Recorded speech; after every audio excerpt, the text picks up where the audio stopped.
Today I'm going to show you the new Hex board. So this is the new one, this is the old one. So we'll start by, first off, this is a lot louder.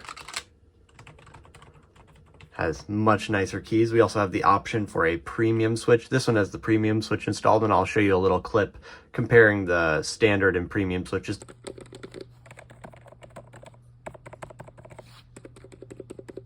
They're both much quieter than the original.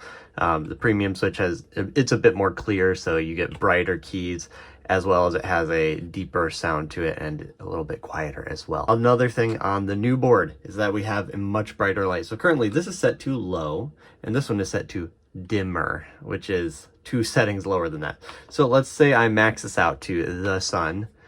It's quite bright. It's a very nice bright board. But if we go to this one and we crank it up all the way to maximum, it's significantly brighter. Yeah, a good 2 to 3 times brighter. So if you really want to max out your bright lights, the new board is the way to go. Here's the circuit board itself. On the back of it, we first have socketed key switches. This means that you don't need to solder in your key switches. So when I sell a kit, I sell this thing with the 3D printed parts installed, all the stuff soldered onto it, and all you need to do is push the buttons into their sockets and push the little Hexagon keycaps on top. That's it. This has a little buzzer on it, which is for just basic sounds coming out of it on its own power.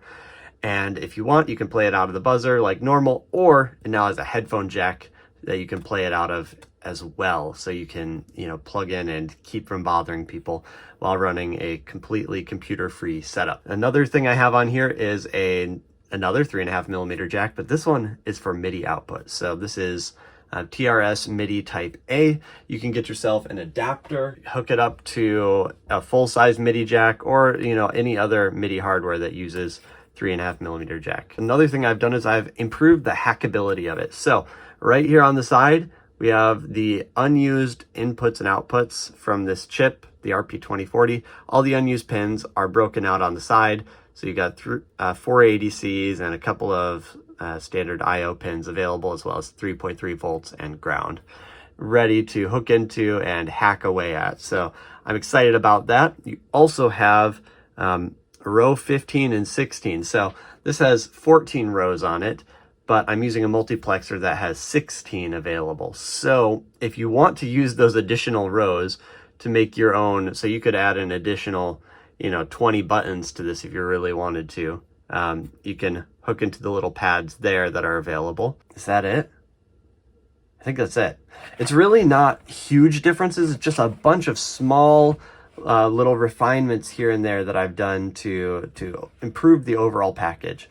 But now it has brighter lights, has audio and MIDI jacks on the back of it. It has a more hackable design. You can hot swap your key switches. You can hook up to the different IOs that are unused, and it's an overall more solid, more hackable design that I am really proud of. So if you're interested, you can check it out on my website. I have it there for you, and that's all. All right, bye.